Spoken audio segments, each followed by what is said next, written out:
Vous avez sans doute déjà observé quelqu'un captiver une assemblée en quelques mots.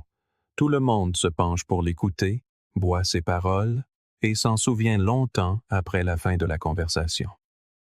Pendant ce temps, vous parlez, vous exprimez votre vérité, mais les regards se perdent dans le vague. Les esprits sont déjà ailleurs. C'est une sensation brûlante, n'est-ce pas? Ce sentiment que vos mots se dissipent dans le vide. Vous avez tout dit, essayé d'impressionner, de créer un lien, mais c'est comme si plus vous parliez, moins on vous entendait. Pourquoi cela arrive-t-il? Pourquoi certains semblent-ils posséder cette force magnétique, tandis que vous avez l'impression de parler dans le silence? Voici la vérité qui dérange. Il ne s'agit pas de ce que vous dites, mais de la manière dont vous le dites.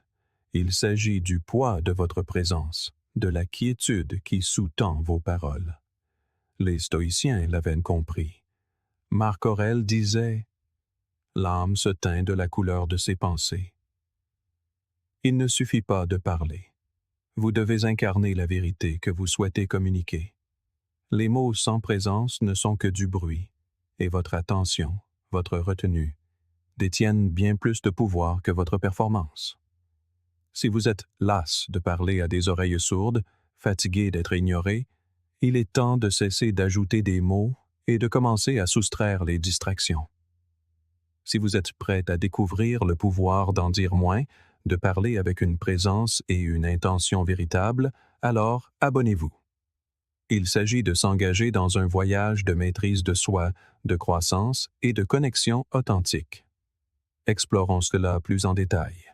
Premièrement, invitez-les à partager. Vous avez probablement déjà participé à une conversation où quelqu'un mentionne quelque chose d'intriguant, et au lieu de le laisser développer, vous sautez sur l'occasion pour raconter votre propre histoire ou donner un conseil. Peut-être vous êtes vous-même surpris à le faire en pensant « j'ai quelque chose d'aussi intéressant à partager ». C'est presque un réflexe, n'est-ce pas? Nous avons tous cette envie de contribuer, de ramener la conversation à nous. Mais voici le piège. Chaque fois que nous faisons cela, nous coupons involontairement la parole à l'autre. Nous prenons son moment de partage pour en faire le nôtre.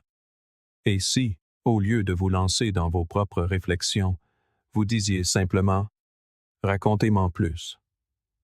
Pensez à la puissance contenue dans ces quelques mots.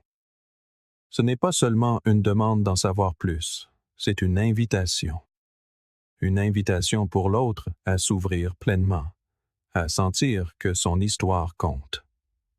Ces mots lui font savoir que vous êtes sincèrement intéressé par son expérience, sa perspective.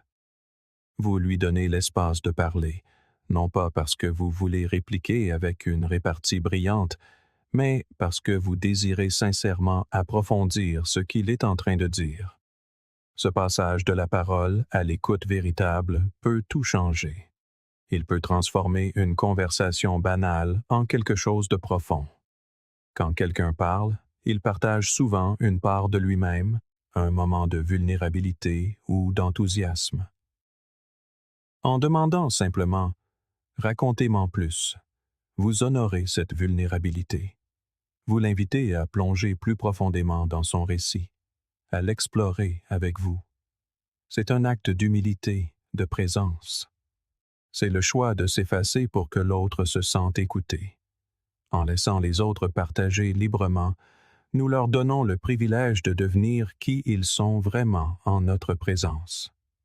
Ce faisant, nous permettons à la conversation de passer d'échanges superficiels à des connexions plus profondes et authentiques, ce qui en retour nous rend plus connectés, plus présents, plus à l'écoute du monde qui nous entoure. Il ne s'agit pas de faire en sorte que la conversation tourne autour de vous, mais de créer un espace où l'autre se sent assez à l'aise pour qu'elle tourne autour de lui. Mais creusons davantage. Pourquoi cette simple question fonctionne-t-elle si bien? Dans un monde où la plupart des conversations sont rapides et égocentriques, ralentir et donner à quelqu'un la chance de parler sans interruption est un cadeau rare et précieux. Et c'est un cadeau dont les gens se souviennent. Lorsque vous êtes présent dans une conversation, écoutant réellement l'autre, Vous lui donnez le sentiment d'être estimé. Vous lui permettez de se sentir vu et compris d'une manière que peu de gens expérimentent. Combien de fois feignons-nous l'intérêt au lieu de nous engager réellement avec la vérité de quelqu'un d'autre? Mais lorsque vous êtes vraiment présent, vous cessez de jouer un rôle. Vous cessez de penser à la manière d'impressionner ou de rediriger la conversation vers vous. Au lieu de cela, vous vous concentrez sur la personne en face de vous et cette concentration crée une connexion. Épictète disait: nous avons 2 oreilles et une bouche pour pouvoir écouter 2 fois plus que nous ne parlons. Il soulignait l'importance de l'écoute sur la parole. Nous sommes si prompts à donner des conseils, à intervenir et à proposer des solutions que nous oublions le simple pouvoir de l'écoute. Parlons maintenant de la magie du silence. Le silence est souvent redouté. On se sent mal à l'aise lorsqu'il y a une pause. On se précipite pour combler le vide avec plus de mots, plus d'histoires, n'importe quoi pour éviter l'inconfort du silence. Pourtant, le silence a son propre poids, sa propre puissance. Il crée un moment de réflexion, de pensée plus profonde.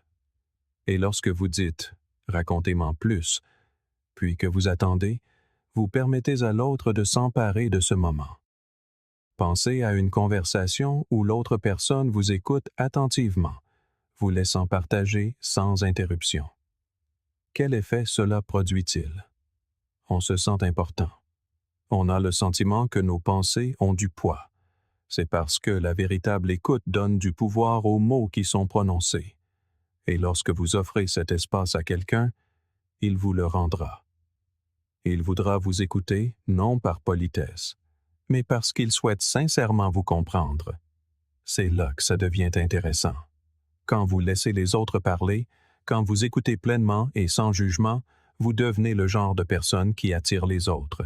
Ils vous rechercheront, non pas parce que vous êtes le plus bruyant ou le plus charmant, mais parce que vous leur avez donné le sentiment d'être entendu. Ce genre de présence est magnétique. Elle attire les gens car dans un monde où tout le monde essaie de se faire remarquer, la personne qui écoute vraiment se démarque. Alors, voici le défi.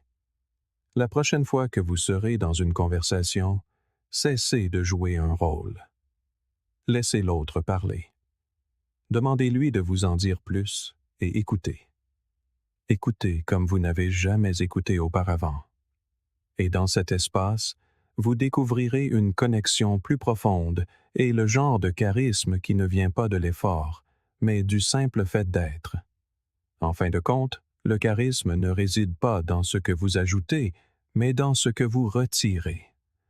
Quand vous retirez le besoin de performer, de dominer la conversation et d'impressionner, ce qui reste est une présence magnétique et puissante qui invite les autres à entrer. Et c'est ce genre de connexion qui dure. Deuxièmement, le pouvoir de « je ne sais pas ». Soyons honnêtes un instant, personne n'a toutes les réponses. Bien sûr, certains peuvent agir comme si c'était le cas, mais au fond, nous savons tous que ce n'est pas vrai. Avez-vous déjà assisté à une conversation où quelqu'un débite avec assurance des propos sur un sujet qu'il ne maîtrise manifestement pas? On peut presque sentir le manque d'authenticité flotter dans l'air. C'est frustrant, et cela peut rendre la conversation forcée, voire creuse. Maintenant, imaginez une seconde la puissance de ces 3 mots si simples. Je ne sais pas. Ces mots peuvent paraître modestes, mais ils sont tout sauf une marque de faiblesse. En fait, c'est l'une des phrases les plus puissantes que vous puissiez utiliser. Pensez-y. Quand vous dites « je ne sais pas », vous ne vous excusez pas. Vous n'essayez pas de dissimuler votre ignorance. Au lieu de cela, vous offrez quelque chose de bien plus précieux. L'authenticité. En admettant que vous n'avez pas toutes les réponses, vous faites preuve de force, pas de faiblesse. Vous dites à l'autre « J'ai assez confiance en moi pour être honnête avec vous, même si cela signifie admettre ce que j'ignore. » Et Ayer Pomai. Cette simple admission ouvre un espace pour une conversation réelle et profonde. Elle établit un climat de respect mutuel. Lorsque vous n'essayez pas de faire semblant d'avoir tout compris, vous créez les conditions d'un véritable échange d'idées. Cela crée la confiance, et la confiance est le fondement de toute relation solide. Dans un monde où tout le monde semble rivaliser pour paraître omniscient, dire « je ne sais pas » devient un acte de courage rare. Ce n'est pas facile, surtout quand on ressent la pression de paraître compétent. Mais c'est précisément cette honnêteté qui bâtit de vraies connexions. En montrant votre vulnérabilité, vous devenez plus accessible. Vous montrez que vous êtes humain, et c'est quelque chose que les gens respectent profondément. Mais pourquoi tant d'entre nous ont-ils du mal à dire « je ne sais pas » ? La vérité est que nous avons peur de paraître faibles, incompétents ou mal informés. Dans une société qui valorise tant l'expertise et la certitude, il existe une peur sous-jacente que si nous n'avons pas la réponse, nous valons moins.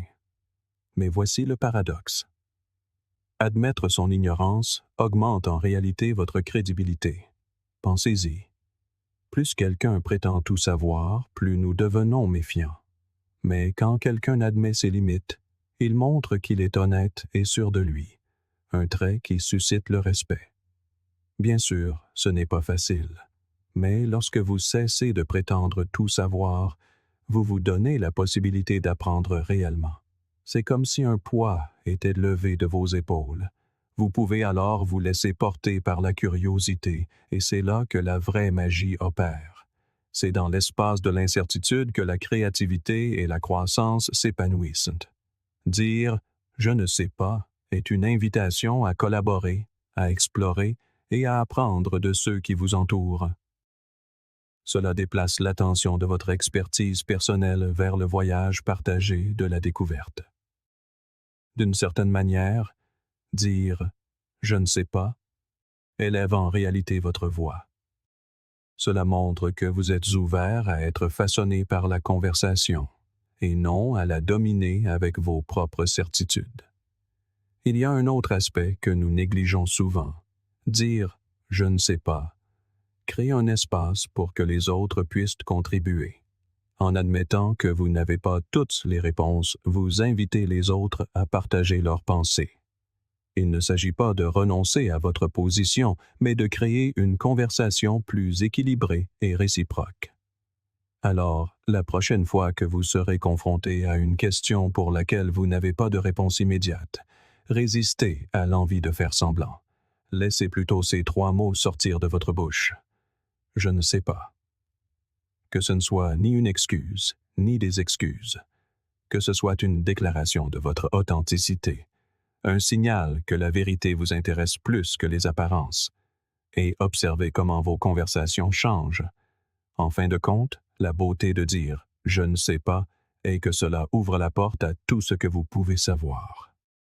C'est le point de départ d'une compréhension plus profonde, de conversations plus riches et d'une manière plus honnête et significative de se connecter au monde qui vous entoure. Troisièmement, validez les preuves. Vous avez sans doute déjà vécu cela. Quelqu'un partage ses difficultés avec vous et presque immédiatement, votre cerveau s'emballe, cherchant des moyens de résoudre le problème. As-tu essayé ceci? Tu devrais peut-être faire cela. Nous le faisons tous. Il est naturel de vouloir arranger les choses. Mais voici le problème. Parfois, les gens ne veulent pas de solution. Ils n'ont pas besoin de vos conseils ou de vos solutions miracles. Ce dont ils ont besoin, c'est que vous reconnaissiez simplement leur souffrance. Lorsque nous nous précipitons avec des solutions, nous risquons involontairement de minimiser le poids de leur épreuve. Nous leur disons essentiellement que leur douleur n'est pas si grave et peut être facilement résolue. L'intention est peut-être bonne, mais ce n'est pas ce dont ils ont besoin à ce moment-là. Ce dont ils ont besoin, c'est de validation. En disant « ça a l'air difficile », vous accomplissez quelque chose de puissant. Vous faites une pause, vous écoutez, et vous montrez de l'empathie sans essayer de sauter immédiatement vers une solution. Vous ne minimisez pas leur expérience, vous la reconnaissez, et ce faisant, vous leur donnez l'espace de se sentir compris.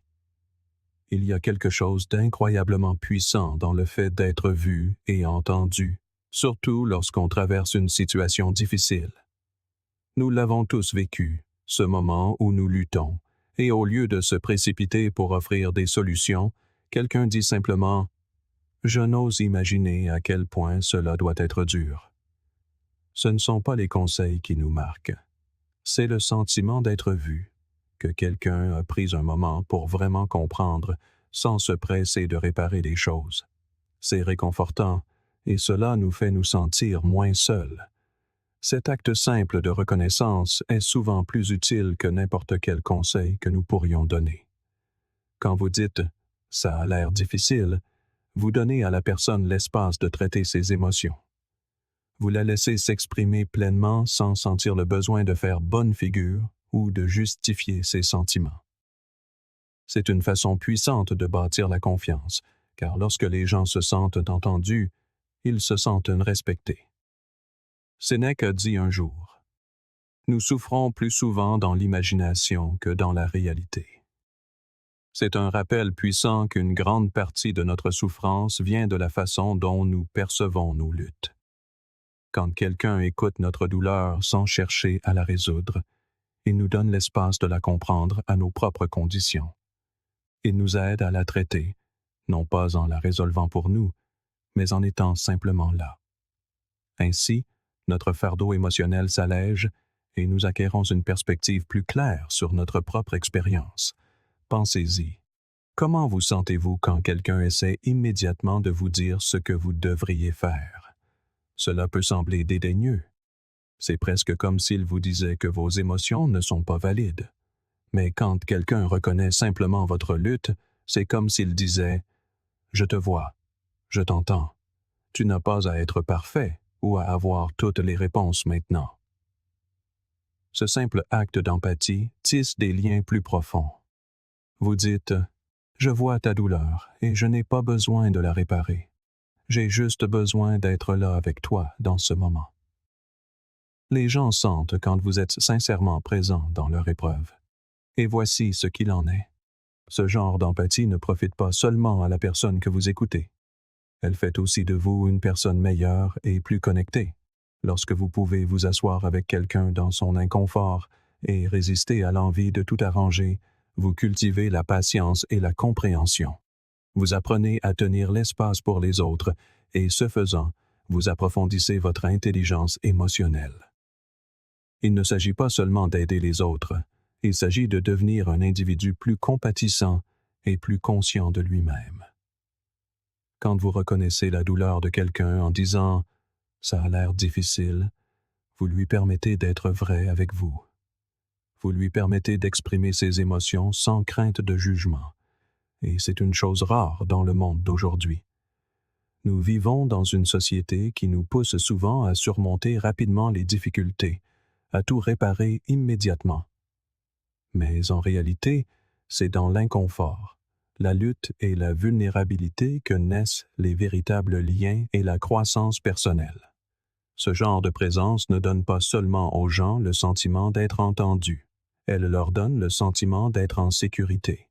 Lorsque vous offrez à quelqu'un l'espace nécessaire pour ressentir ses émotions, vous créez un refuge. Vous lui montrez qu'il n'a pas à cacher sa douleur ou à prétendre que tout va bien. Il est permis d'être vulnérable. Il est permis de ne pas avoir toutes les réponses. Et lorsque vous créez cet espace de sécurité pour les autres, ils voudront revenir vers vous lorsqu'ils auront besoin d'une oreille attentive. Mais voici la véritable beauté de la chose. En validant les autres de cette manière, vous finissez par valider vos propres émotions. Vous commencez à voir le pouvoir de la simple présence, de la reconnaissance des sentiments sans se précipiter pour les réparer. C'est quelque chose dont nous pouvons tous bénéficier. Apprendre à être avec notre propre douleur, ainsi qu'avec celle des autres, sans chercher immédiatement à la résoudre. Il s'agit d'accepter le désordre de la vie et de comprendre qu'il est normal de ne pas avoir toutes les réponses. Parfois, la meilleure chose à faire est de s'asseoir avec quelqu'un, de reconnaître sa difficulté et de lui faire savoir qu'il n'est pas seul. Ce type de connexion, fondée sur le respect mutuel et l'empathie, mène à des relations plus profondes et plus significatives. Il ne s'agit pas de donner des conseils ou de tout arranger. Il s'agit d'être présent.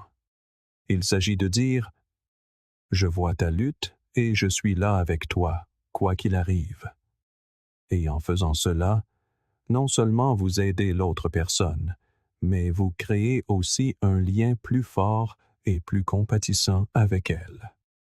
Alors, la prochaine fois que quelqu'un partagera une expérience difficile avec vous, résistez à l'envie de vous précipiter avec des solutions. Dites plutôt « ça a l'air difficile ».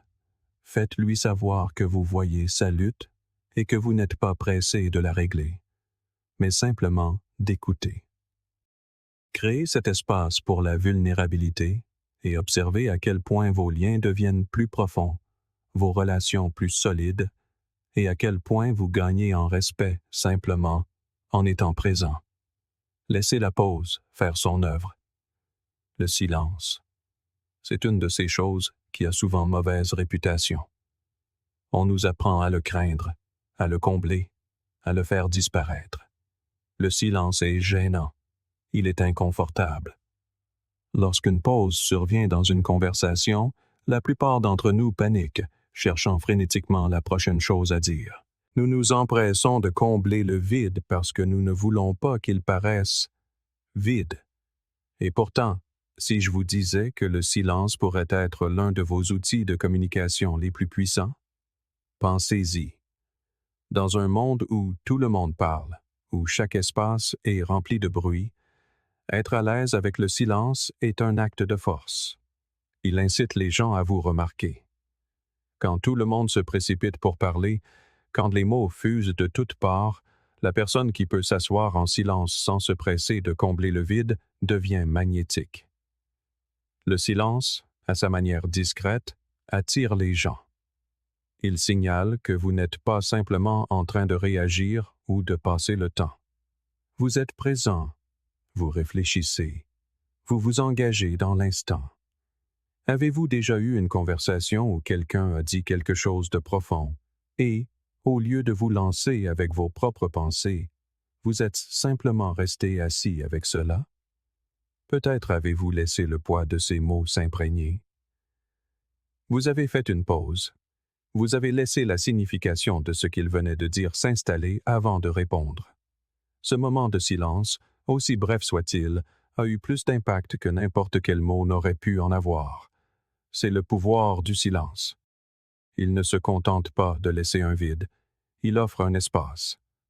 Il donne du sens à vos paroles. Il dit à l'autre personne « Je ne me précipite pas pour combler ce vide. J'écoute. J'absorbe ce que tu dis. » Carl Jung a dit un jour « Plus vous devenez silencieux, plus vous êtes capable d'entendre. » Le silence n'est pas seulement une pause. C'est une opportunité pour une écoute plus profonde. C'est une chance d'entendre non seulement les mots, mais aussi le sens qui se cache derrière, les émotions, les intentions. Lorsque nous comblons chaque vide avec des mots, nous passons à côté de cette couche plus profonde de la communication.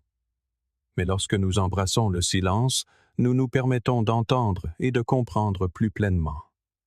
Pensez à la rareté de trouver quelqu'un qui ne se précipite pas pour parler dans une conversation. Nous vivons dans un monde où tout le monde veut être entendu, où tout le monde a quelque chose à dire. Mais à quelle fréquence écoutons-nous vraiment? À quelle fréquence laissons-nous à la conversation l'espace de respirer, d'évoluer? La vérité est que les moments les plus marquants dans les conversations se produisent souvent non pas parce que quelqu'un dit quelque chose de remarquable, mais parce qu'il permet à la conversation de se dérouler naturellement, sans la forcer. Le silence qui suit une déclaration significative n'est pas vide, il est plein. C'est un espace où l'auditeur peut vraiment s'imprégner du sens des mots et y réfléchir. Il est facile de ressentir le besoin de parler, de remplir le silence avec nos propres pensées, nos propres opinions, mais parfois, la meilleure chose à faire dans une conversation est de ne rien faire. Restez simplement dans le silence. Laissez l'autre personne parler sans interruption. Laissez le poids de ses mots atterrir et donnez-lui l'espace de s'exprimer pleinement. Lorsque vous faites cela, vous n'êtes pas un simple participant passif. Vous vous engagez activement dans la conversation, mais d'une manière qui lui permet de s'écouler naturellement. Mais le silence ne profite pas seulement à l'autre personne, il vous profite aussi. Lorsque vous résistez à l'envie de combler chaque pause, lorsque vous vous autorisez à vous asseoir dans le calme, vous devenez plus sensible au rythme de la conversation. Vous cessez de vous inquiéter de ce que vous allez dire ensuite et commencez à vous concentrer sur ce qui est dit. Ce changement vous permet d'être plus présent, plus attentif et, en fin de compte, plus connecté à la personne à qui vous parlez. Lorsque vous cessez de parler pour le plaisir de parler, vos mots ont plus de poids lorsque vous choisissez enfin de vous exprimer. Imaginez la différence entre deux types de personnes dans une conversation. L'une parle constamment, remplissant chaque instant de ses pensées, de ses opinions, de ses idées. L'autre écoute attentivement, laissant de la place pour les pauses, pour le silence. De laquelle vous sentiriez-vous le plus proche? Laquelle respecteriez-vous le plus? La vérité est que la personne qui peut s'asseoir en silence et laisser la conversation se dérouler naturellement a une présence plus profonde. Elle n'a pas besoin de dominer la conversation car elle connaît la valeur de l'écoute et de l'attente du bon moment pour parler. Il est important de se rappeler que le silence ne signifie pas le désengagement. Cela ne signifie pas que vous n'êtes pas intéressé. En fait, c'est le contraire. En restant silencieux, vous montrez à l'autre personne que vous accordez suffisamment de valeur à ses paroles pour les laisser respirer. Vous n'attendez pas seulement votre tour pour parler. Vous êtes présent dans la conversation et cette présence fait toute la différence. Les gens sont attirés par ceux qui peuvent créer de l'espace dans une conversation, qui peuvent laisser le silence parler autant que les mots. Alors, comment devenir à l'aise avec le silence? Comment arrêter l'impulsion de combler chaque vide avec plus de mots? Cela commence par être présent. Lorsque vous êtes vraiment engagé dans l'instant, lorsque vous ne pensez pas à votre prochaine réplique ou à l'impression que vous donnez, vous pouvez vous asseoir dans le silence sans inconfort. Il s'agit d'embrasser la gêne, en sachant qu'elle fait naturellement partie de la communication. Lorsque vous cessez de craindre le silence, vous commencez à embrasser la connexion plus profonde qu'il peut apporter. Et n'oublions pas l'effet du silence sur l'autre personne. Lorsque vous permettez à quelqu'un d'autre de parler sans interruption, sans vous précipiter pour partager vos propres pensées, vous lui donnez le sentiment d'être valorisé. Vous lui montrez que ses mots comptent. Vous lui donnez l'espace de s'exprimer pleinement, sans jugement ni comparaison. C'est rare dans le monde d'aujourd'hui où tout le monde essaye d'être entendu. Ainsi, lorsque vous créez cet espace, vous ne faites pas que lui faire du bien. Vous construisez une connexion plus profonde. Vous l'invitez dans une conversation où vous pouvez tous deux être pleinement présents et engagés. Le silence est la porte d'entrée vers une meilleure écoute. C'est là que la véritable compréhension se produit. Lorsque nous cessons de parler pour combler l'espace et que nous commençons à écouter dans les pauses, nous commençons à entendre les choses qui comptent, les mots non dits, les émotions derrière les phrases, les sentiments qui se trouvent juste sous la surface. C'est dans ces moments de silence que nous formons les liens les plus profonds. Je sais que cela peut être inconfortable.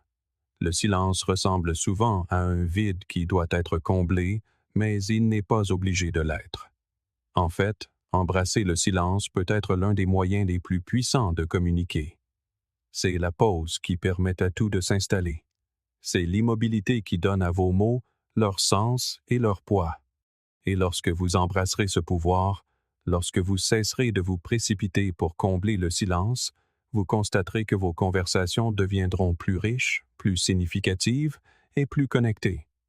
Alors, la prochaine fois que vous serez dans une conversation et qu'un moment de silence apparaîtra, ne paniquez pas. Ne vous précipitez pas pour le combler de mots. Asseyez-vous dedans. Laissez les mots de l'autre personne flotter dans l'air un instant. Laissez la conversation respirer. Et dans ce silence, vous découvrirez que la conversation devient plus profonde, plus authentique et plus percutante. C'est dans les moments calmes que les échanges les plus puissants ont lieu. Alors n'ayez pas peur du silence. Adoptez-le et regardez votre communication devenir plus forte et plus significative. Commencez par l'appréciation. Nous sommes prompts à remercier les gens quand ils font quelque chose pour nous, n'est-ce pas? Qu'il s'agisse de tenir une porte, de nous aider à déménager ou de prendre un service, nous sommes rapides à dire « Merci pour ton aide ». C'est une façon polie et courtoise de reconnaître l'action de quelqu'un. Mais le problème, c'est que c'est transactionnel. Merci de m'avoir aidé, reconnaît la tâche, le service, mais pas nécessairement la personne derrière l'action. Cela ne parle pas de son caractère, de son essence, de sa valeur en tant qu'individu. Et c'est là que réside la véritable connexion. Et si, au lieu de simplement dire « merci », vous disiez « je t'apprécie », pensez à la différence. Je t'apprécie ne reconnaît pas seulement ce que quelqu'un a fait pour vous. Il reconnaît qui il est. C'est une reconnaissance de son effort, de sa constance, de son cœur. C'est lui dire « Je te vois, et je vois au-delà de ce que tu as fait. Je vois qui tu es en tant que personne. » Ce simple changement de langage peut tout transformer. Lorsque vous dites à quelqu'un que vous l'appréciez, vous lui donnez quelque chose de rare dans le monde d'aujourd'hui. Une reconnaissance de son vrai moi, au-delà des tâches qu'il accomplit pour vous. Il ne s'agit pas de ce qu'il peut faire pour vous. Il s'agit de qui il est au fond de lui. Ce petit acte de reconnaissance est magnétique. Les gens ont soif d'être vus au-delà de leurs actions. Dans un monde qui valorise souvent les gens pour leur productivité, leur rendement ou ce qu'ils peuvent donner, nous oublions la valeur plus profonde du simple fait d'être. Lorsque vous reconnaissez quelqu'un pour qui il est, et pas seulement pour ce qu'il fait pour vous, cela résonne profondément. Vous lui donnez le sentiment qu'il compte, non pas pour ce qu'il peut fournir, mais pour la personne qu'il est. Et ce genre de reconnaissance reste gravé. Lorsque vous dites « je t'apprécie », vous offrez une forme de respect plus profonde et plus sincère. Il ne s'agit pas seulement d'exprimer sa gratitude pour une faveur. Il s'agit de reconnaître la présence de quelqu'un et sa contribution unique au monde qui l'entoure. Lorsque vous appréciez vraiment quelqu'un, vous reconnaissez l'essence même de ce qu'il est. Vous reconnaissez son humanité, sa présence, sa constance. Vous lui faites savoir qu'il est plus qu'un ensemble d'actions. C'est une personne avec de la profondeur et de la valeur. Et ce faisant, vous lui donnez le sentiment de compter vraiment. Nous n'entendons pas assez cela dans le monde d'aujourd'hui. À quelle fréquence entendons-nous les gens être reconnus pour leur valeur intrinsèque, leur caractère, plutôt que pour les choses qu'ils font? Nous sommes prompts à remercier quelqu'un pour un service, une faveur ou une tâche. Mais à quelle fréquence ralentissons-nous pour reconnaître sincèrement la personne derrière tout cela? Je t'apprécie. Déplace l'attention. Il sort les gens du transactionnel pour les amener dans le relationnel. Il leur dit que leur valeur n'est pas liée à ce qu'ils font pour vous, mais au type de personne qu'ils sont. Et ce changement peut être incroyablement puissant. Il est facile de dire « merci » pour un service rendu. C'est poli, courtois et attendu. Mais « je t'apprécie » va plus loin. Il reconnaît l'essence de la personne, son être. C'est une déclaration de reconnaissance qui va au-delà de l'action immédiate et reconnaît sa constance, sa gentillesse, sa valeur unique. Lorsque vous offrez cette reconnaissance, vous donnez à quelqu'un le cadeau de se sentir vu, quelque chose que nous désirons tous, mais que nous recevons rarement. Pensez aux personnes qui ont laissé un impact durable sur votre vie. Sont-ce celles qui étaient toujours prêtes à offrir de l'aide et des solutions, ou celles qui ont pris le temps de vous voir comme une personne, celles qui vous ont apprécié non seulement pour ce que vous pouviez faire pour elles, mais pour qui vous étiez? Ce sont ces personnes qui restent dans nos mémoires longtemps après que le moment soit passé. Lorsque quelqu'un prend le temps de vous apprécier sincèrement pour qui vous êtes, ce n'est pas quelque chose que vous oubliez. Cela vous donne le sentiment d'être valorisé d'une manière qui va bien au-delà des gestes superficiels. Maintenant, imaginez appliquer cela à votre propre vie. Que se passerait-il si, au lieu de simplement remercier les gens pour les choses qu'ils font pour vous, vous leur disiez « Je t'apprécie ». Cela changerait toute la dynamique. Vous ne reconnaîtriez pas seulement leurs actions, vous reconnaîtriez leur esprit, leur constance, les petites choses qu'ils font et qui pourraient passer inaperçues. Et lorsque vous donnez cette reconnaissance à quelqu'un, il se sent vu, il se sent entendu, il se sent valorisé. Il ne s'agit pas seulement de faire en sorte que quelqu'un se sente bien. Il s'agit de construire une connexion plus profonde. Il s'agit de créer des relations qui ne sont pas basées sur ce que les gens peuvent faire les uns pour les autres, mais sur qui ils sont. Dans un monde où tant d'interactions sont transactionnelles, où la valeur des gens est souvent mesurée par leur utilité, ce type de reconnaissance crée un lien rare et significatif.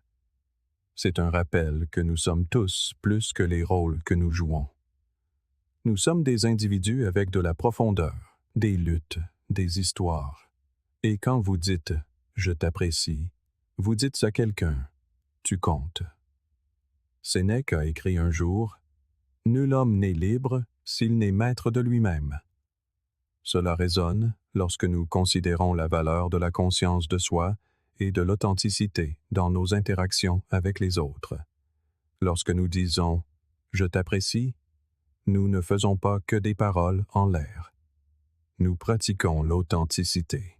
Nous sommes présents, conscients et intentionnels dans la reconnaissance de la valeur intrinsèque de ceux qui nous entourent. C'est un acte de pleine conscience, choisissant de voir les gens dans nos vies non seulement pour les tâches qu'ils accomplissent, mais pour les êtres humains qu'ils sont. Nous vivons dans un monde où il est facile de tenir les gens pour acquis. Nous sommes occupés. Nous sommes pris dans nos propres vies. Et nous oublions de faire une pause et de reconnaître les personnes qui font une différence dans notre existence quotidienne. Mais lorsque nous commençons à offrir une appréciation plus sincère, nous changeons la façon dont nous nous lions aux autres. Nous commençons à cultiver un sens plus profond du respect, de l'empathie et de la connexion, et cela change tout. Alors, la prochaine fois que vous serez sur le point de dire merci, arrêtez-vous un instant et réfléchissez. Pouvez-vous aller plus loin? Pouvez-vous offrir quelque chose de plus significatif? Quelque chose qui reconnaît vraiment la personne en face de vous? Au lieu de simplement dire « merci de m'avoir aidé », essayez de dire « je t'apprécie ». Laissez cela s'imprégner, que ce soit un moment de reconnaissance, de vision de la personne au-delà de ses actions. Et regardez comment ce simple changement transforme vos relations, une reconnaissance significative à la fois. Car lorsque les gens se sentent appréciés pour qui ils sont, et pas seulement pour ce qu'ils font, ils ne l'oublieront jamais. Et vous non plus. Dites non, de manière claire, calme et bienveillante. Dire non est l'une des choses les plus difficiles que nous ayons à faire, et pourtant, c'est aussi l'une des plus importantes. Pensez-y. Nous sommes conditionnés dès le plus jeune âge à dire oui à tout. Oui aux faveurs, oui aux demandes, oui aux choses qui drainent notre temps et notre énergie. Nous sommes constamment tirés dans différentes directions, et la plupart du temps, nous nous laissons faire. Mais que se passe-t-il lorsque nous n'avons pas la force de dire non? Nous finissons par apprendre aux gens qui nous entourent que notre temps et notre énergie n'ont aucune valeur. Il est facile de se sentir coupable de dire non. Nous craignons de décevoir les gens ou qu'ils nous trouvent égoïstes. Mais voici la vérité. Dire non n'est pas impoli. C'est un acte de respect de soi. Lorsque vous dites non, vous envoyez un message puissant. Vous avez des limites. Vous dites aux autres que vous accordez de la valeur à votre temps, à votre énergie et à votre attention. Vous ne les donnez pas simplement gratuitement sans rien attendre en retour. Et plus vous direz non, plus les autres vous respecteront pour cela. Pensez-y. À quand remonte la dernière fois que quelqu'un a demandé votre temps et que vous ne vouliez pas aider, mais que vous l'avez fait quand même, juste pour éviter la gêne de dire non? Peut-être avez-vous accepté d'aider à un projet alors que vous aviez vos propres priorités. Peut-être avez-vous dit oui pour aller quelque part alors que vous auriez préféré rester chez vous. Qu'est-ce que cela vous a laissé? Du stress? Du ressentiment? De la frustration? Vous ne respectiez pas vos propres limites et vous ne respectiez certainement pas vos propres besoins. À ce moment-là, votre temps et votre énergie sont devenus une monnaie que vous avez donnée sans réfléchir. Et à cause de cela, les gens ont commencé à considérer votre disponibilité comme acquise. Mais lorsque vous commencez à dire non, quelque chose change. Soudain, votre temps devient plus précieux. Votre « oui » a plus de poids parce que vous ne le distribuez pas à n'importe qui. Vous ne dites pas « oui » à toutes les demandes qui se présentent. Vous avez montré aux gens que vous ne ferez pas les choses simplement parce que c'est pratique pour eux. Vous ne direz oui que lorsque cela compte vraiment pour vous. Et lorsque vous commencerez à faire cela, vous remarquerez que les gens commenceront à vous respecter davantage. Ils cesseront de supposer que vous êtes toujours disponible. Ils comprendront que votre temps est limité et précieux, et ils seront moins enclins à en abuser. Carl Jung a dit un jour, « Le privilège d'une vie est de devenir qui vous êtes vraiment, et une partie de devenir qui vous êtes vraiment est de reconnaître votre valeur, votre temps et votre énergie. » Lorsque vous dites « non », vous pratiquez la conscience de soi. Vous reconnaissez que vous ne pouvez pas tout faire pour tout le monde. Vous faites de la place pour ce qui compte le plus pour vous, que ce soit prendre soin de vos propres besoins, poursuivre vos passions ou passer du temps avec les personnes qui comptent vraiment. Dire non renforce également votre relation avec vous-même. Nous pensons souvent que dire oui à tout est une façon d'être généreux, d'être accommodant. Mais, en réalité, cela peut conduire à l'épuisement et au ressentiment. Vous finissez par négliger vos propres besoins et désirs juste pour faire plaisir aux autres. Lorsque vous dites non, vous vous donnez le temps et l'espace dont vous avez besoin pour vous ressourcer, vous concentrer sur vos priorités et investir dans votre propre croissance. Ce n'est pas égoïste. C'est essentiel pour votre bien-être. Et voici le point crucial. Lorsque vous fixez des limites et que vous dites non, vous ne protégez pas seulement votre temps. Vous apprenez aux autres comment vous traiter. Lorsque vous dites oui tout le temps, les gens commencent à s'y attendre. Ils commencent à supposer que vous serez toujours là pour aider, pour écouter, pour accommoder. Mais lorsque vous dites non, vous établissez une norme. Vous leur apprenez que votre temps est précieux, et ils commencent à le respecter. Ils comprennent alors qu'une simple demande de leur part n'entraîne pas systématiquement une réponse affirmative. Avec le temps, cette clarté nourrit des relations plus saines et plus équilibrées, bâties sur le socle du respect mutuel. Nombreux sont ceux qui peinent à dire non, paralysés par la peur du rejet ou du conflit.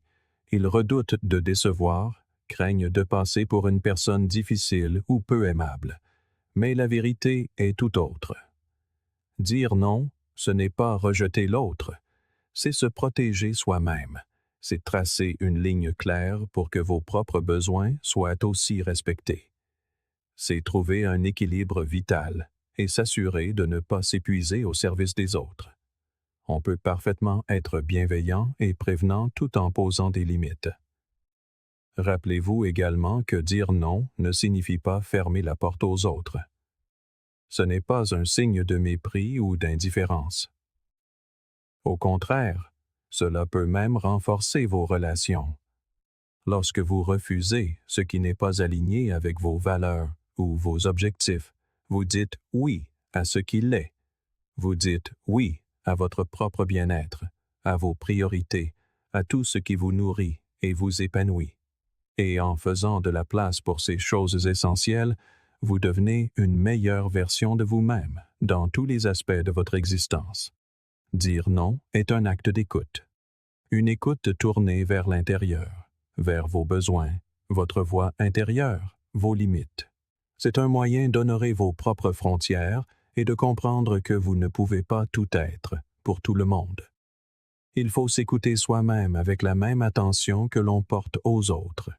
Et lorsque vous y parviendrez, vous découvrirez que vos « oui » deviendront plus profonds, plus intentionnels et infiniment plus précieux. La prochaine fois que l'on vous sollicitera, prenez un instant pour vous interroger. Ai-je vraiment envie d'accepter? Est-ce en accord avec mes valeurs? Est-ce que cela enrichit ma vie ou, au contraire, draine mon énergie? Et si la réponse est non, n'ayez aucune crainte à le formuler. Vous n'êtes jamais obligé de dire oui simplement parce qu'on vous le demande. Vous avez le pouvoir de protéger votre temps et votre énergie, de refuser lorsque c'est nécessaire et de créer l'espace vital pour ce qui compte réellement. Au début, ce sera peut-être inconfortable. Vous ressentirez peut-être de la culpabilité, la peur de décevoir. Mais avec la pratique, dire non deviendra plus naturel et ses bienfaits plus évidents.